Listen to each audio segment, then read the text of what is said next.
Father, oh Abba, I offer you my will, I offer you my life, I surrender.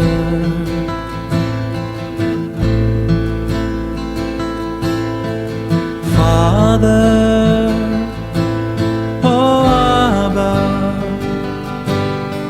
I offer you my will, I offer you my life, I surrender.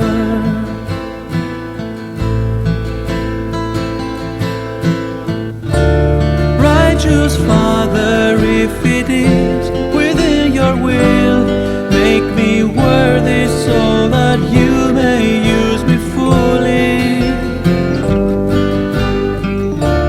Righteous Father, if it is within your will, make me worthy so that you...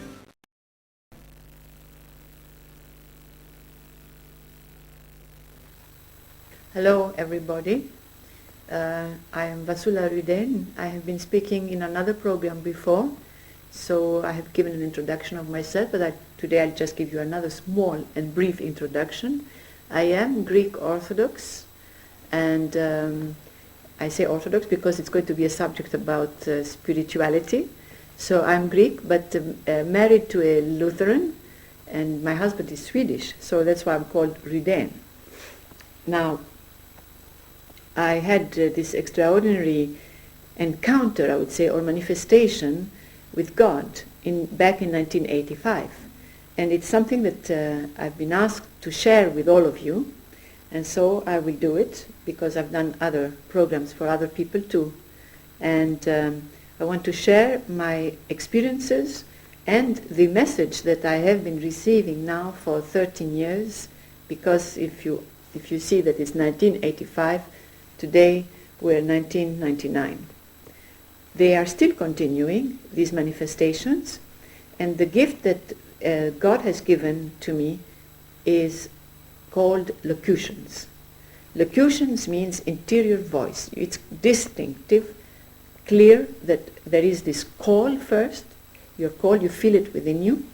Then he gives interior visions to be able to transmit everything to others. This gift is not, as he said, is not to be kept for yourself, but to be able to give it to others, and it's for the benefit of the church. When God intervenes, he usually does intervene when times are getting very bad. And when I say bad, it is the whole Christian world is being de-Christianized, if you want. That people that once believed do not believe, once that they were fervent goers in the church, they don't go so much anymore, and there is atheism that's growing into the world today because of rationalism. Now, whenever something happened that disturbed, if you want, the flow of the spirituality of the church, something goes wrong, God always intervened. And why? It's not just so that he comes and twists our arms and says, yes, you must believe because I exist. No. If he intervenes, it's for our own good. Because we are today here, living in this world, but tomorrow, when we leave this world, we go somewhere else. And he wants us to be all in heaven. He doesn't want to lose anybody. Now, I know there will be skeptical people saying, well, heaven doesn't really exist and all this is a myth and all this. Well, this is what I'm talking about. That's why God intervenes, because of this sort of people that have lost their faith. And I was one of them, but not that I've totally lost my faith. I was not a churchgoer at all. I was not even looking for God at all. Now, it came in 1985, something that, as I said in my previous film that I made, I was not looking for God when God intervened and he chose me. He didn't come to me directly. He sent my guardian angel first to bring me to God after a big purification, after seeing all the sins that offended God in the past before 1985. And when I realized how I offended, or because he showed them to me with the spiritual eyes, if you want, of my soul, and I saw, if you want, the past coming back to life again, and I saw them with God's eyes.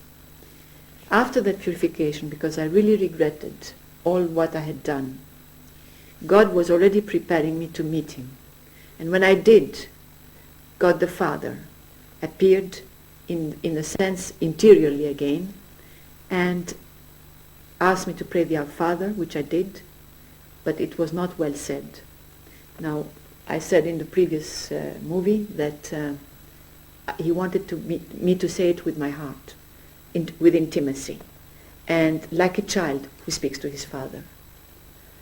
After this, I will continue now this program with who is and how is our Father in heaven, because we have completely lost the picture of our Father in heaven. And in fact, if we are so away from the church, like I was so far away that anybody who started to talk to me about God, I said, oh, come on, please, don't come and preach to me. I'm not interested, you know. I was that sort of person. But it seems like as if God had to come and break the door to me so that he converts me.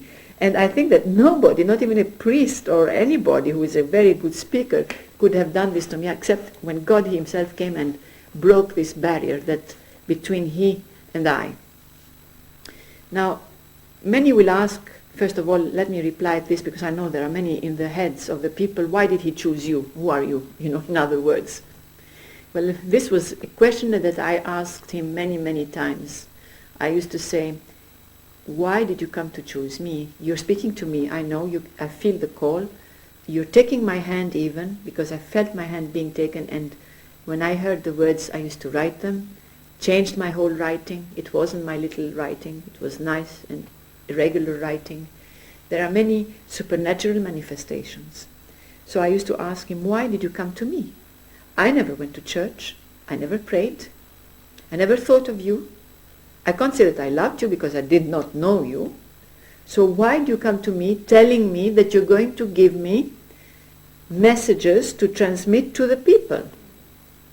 And first of all, how and where and in which way would I go and transmit these things to people? They will not believe me. They would just tear them into pieces, whatever I give them, like confetti, and throw them over me.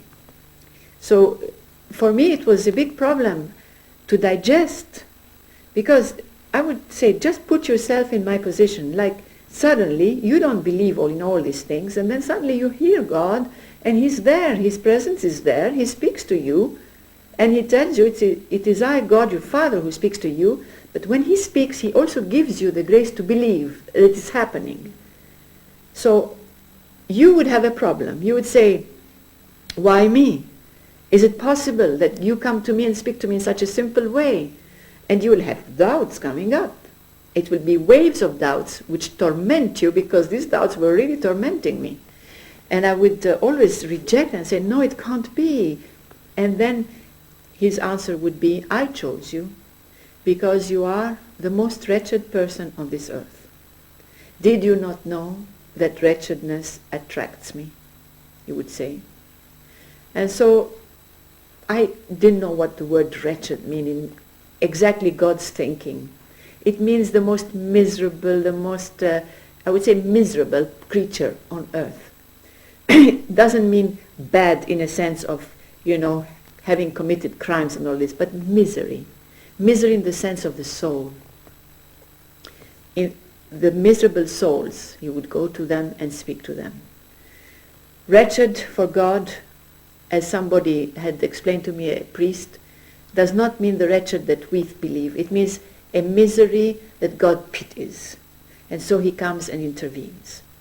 And he says, through your wretchedness, I shall show my mercy. That means whoever believes that he's wretched, there's still hope for you, because God will go and intervene and raise you. He goes even to the wretched. So through my wretchedness, I shall show my mercy.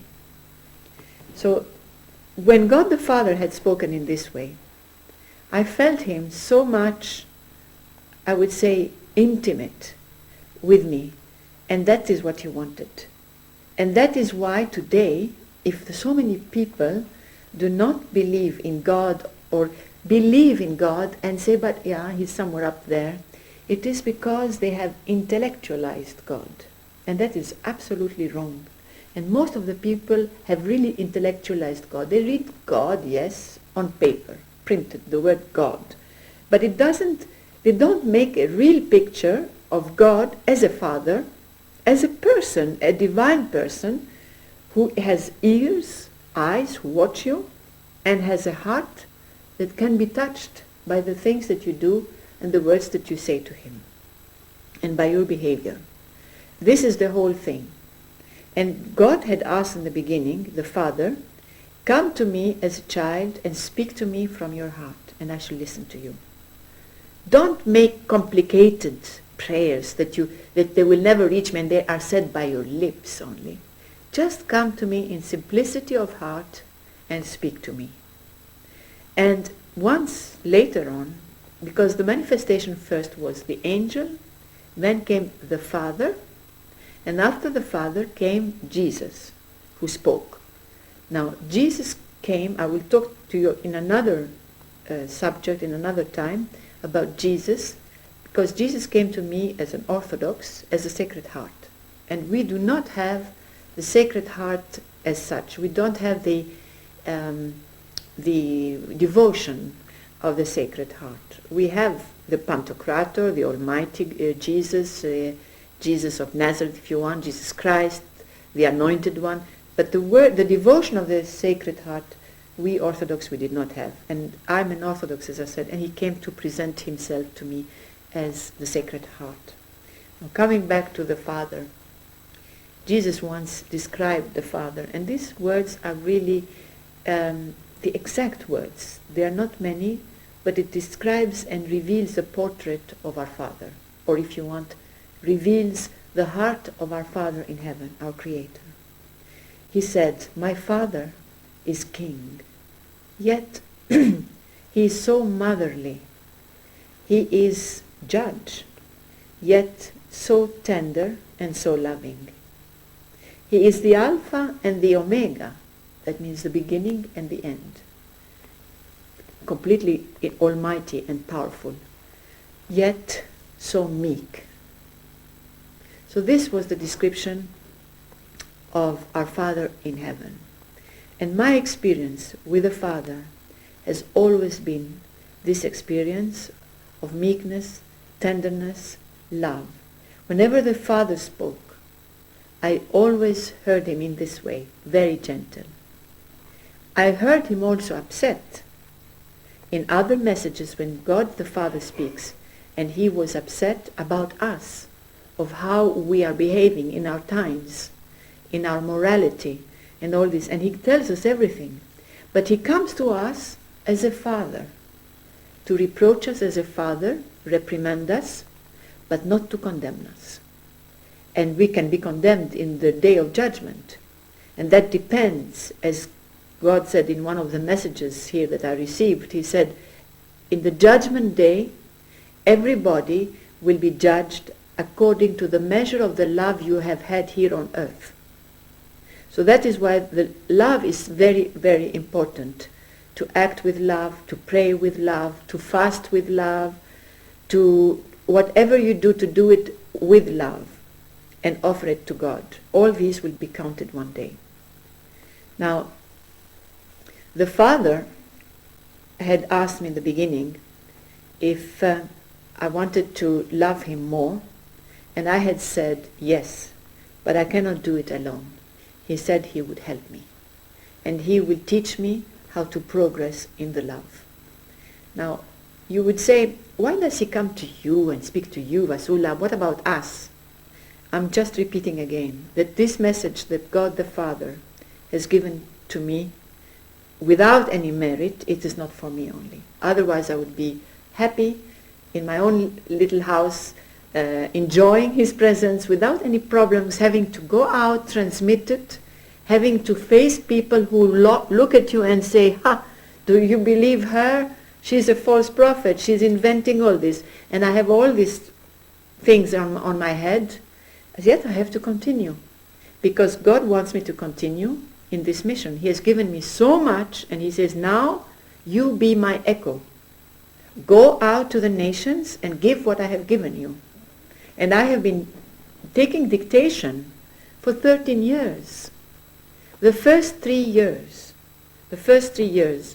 where I was hidden, I would say, because God did not want his message to make it known. He just wanted me to keep writing all what he was giving me.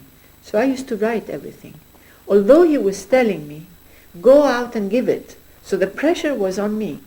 He was saying, go out, and yet he was not giving me the possibilities. And yet he was saying to me, don't go out yourself and say, look what I have.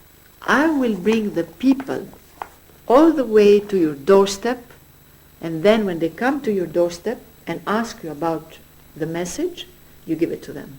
But you yourself, don't throw yourself out to go and say, God wants me to go to you. No, I will send them to you to be invited. And that is how the mission will be. Many times, in the beginning, when God the Father was dictating to me, and it was very fresh still, you see. I was a person who was running to the clubs, playing tennis, had friends, cocktail parties, the whole lot, I would say, in these developing countries where my husband worked.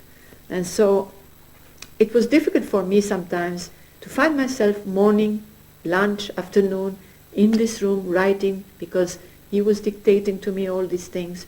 And I said, look at the nice weather, and I'm not even meeting my friends.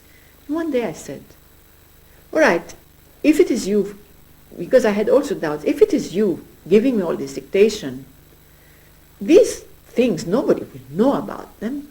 All these papers that I've been writing now will finish in a drawer and collect dust. Nobody would even read this. He said, I am God, and what I have blessed and commenced, I will finish, and I will send you to all nations to give and transmit my message. I will not let anybody not know about it, but I will give the possibility to every nation to read my love letter to them. And he called it his love letter, although the title is called True Life in God. True Life in God.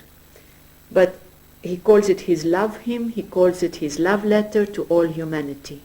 Because I want you to know that when God the Father speaks, when he speaks, he doesn't come to speak to crush you down and condemn you.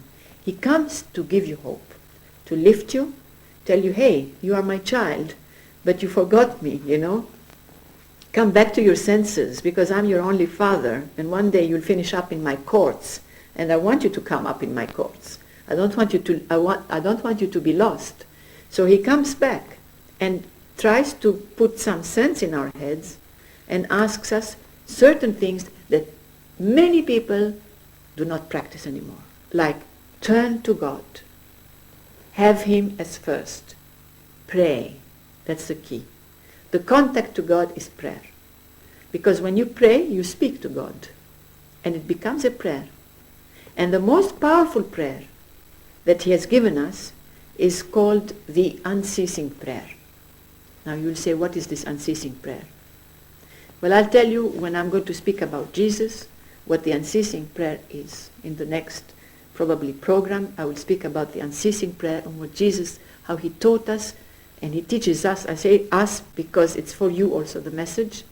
And in fact, he says, take away Vassula's name from the beginning and put in your name, because I'm speaking to you and to everybody. It's not only for Vassula, this message. Because if it was for Vassula, I would have her hidden, and she and I would have these messages for herself. But it's for the benefit of everybody. And I had a problem in the beginning to really believe that this is happening to me and to digest that our Creator is really speaking to me. I had never heard in my life before that God is giving locutions, this word locution, that God is speaking inside the soul, but distinctively, word for word. Even words in English that I never knew before, I got to know from God. One day he said, for instance, and he was sad, he came and he started with the word let me think, now I can't remember right now even the word, but I will give you another word that I've learned from him. He said, when you think of me and when you pray to me, I become infatuated. The word infatuated, what is this word, infatuated? And I look at the dictionary later on, and I found that they give an example of a mother loving her child almost to craziness, loving the child so much she becomes completely taken by the child. And that is how God loves us, to folly, I would say. Now, the word that I was looking for, he started to say, and he was sad, and he was talking about our generation. He said, fastidious you have become. And I said, what is this fastidious? But from the tone of his voice, because I hear the voice, the way he thrust it, like, fastidious you have become, your generation. I said, what? This is very serious. So I looked in the dictionary later, and I found that fastidious is a mixture of a description that, fussy, difficult to please, ungrateful, all this in one word, fastidious. He says our generation is very difficult to please and ungrateful and selfish. And that made me sad, because when God came in a sad way, I felt him so, sad that I became sad myself. But since the subject is today the Father, I want to reveal more of the portrait of the Father. For instance, the Father made me approach him so much that I really blurted out one day, and I keep blurting out till today when I speak of the Father in my own language, I say, Dad. Dad told me this. And I say, okay, it is God whom I want to speak. But I feel him as Abba, in the scriptures. I feel him that really, there's no mistaken that he is our Father. And we are his children. In the spiritual way, if you want. But very powerful. More powerful than in the physical way.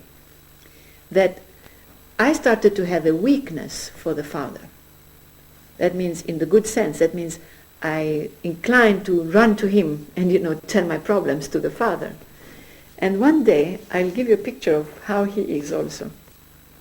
I had a problem after some years, it was, when Jesus also came to speak to me and give me some messages. I was being persecuted by some people to the point that it was getting too much. And I wanted to complain to Jesus. So I came that morning and I said, Jesus, I have a complaint. This is happening, and you're not doing anything. You're looking at all this. And what did I do wrong? These people are really attacking me, tearing me to pieces. And I was complaining to him.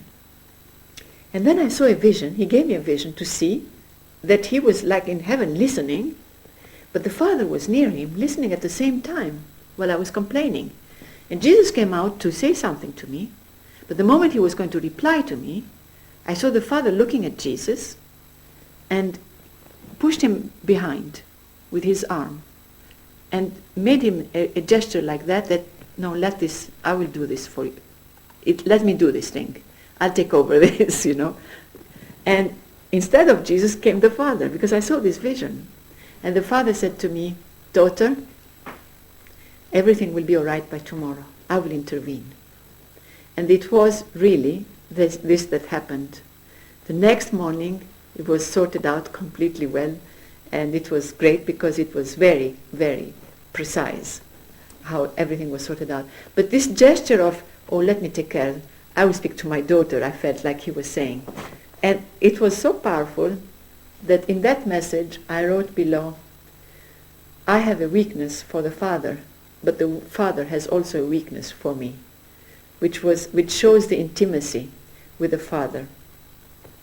And I want to really tell these people that they don't know the Father as such, to come to him as a child, like he wants. He wants this. That's why he's giving all these messages. And that's why he wants to revive their whole generation, to go back to him as it should have been, as he has given us his law and everything. So he says, come back to me in intimacy and love me in simplicity of heart. nevertheless, never forget that I am holy. And that means that all of us should be with reverence, respect him, honor him, praise him, but at the same time run to him like a child and speak to him from your heart, and he would hear you. And do you think that he, as a father, because now I have been in contact, if you want, with him in this way, by his grace, with his grace, for 13 years, wouldn't he get up the minute he sees you trying to do an effort, rush to you and lift you to him and press you to his heart? As a father, I know he would do it because he's done it to many, many who tried to go and approach him in this way. I thank you and bless everybody who hears me. Goodbye.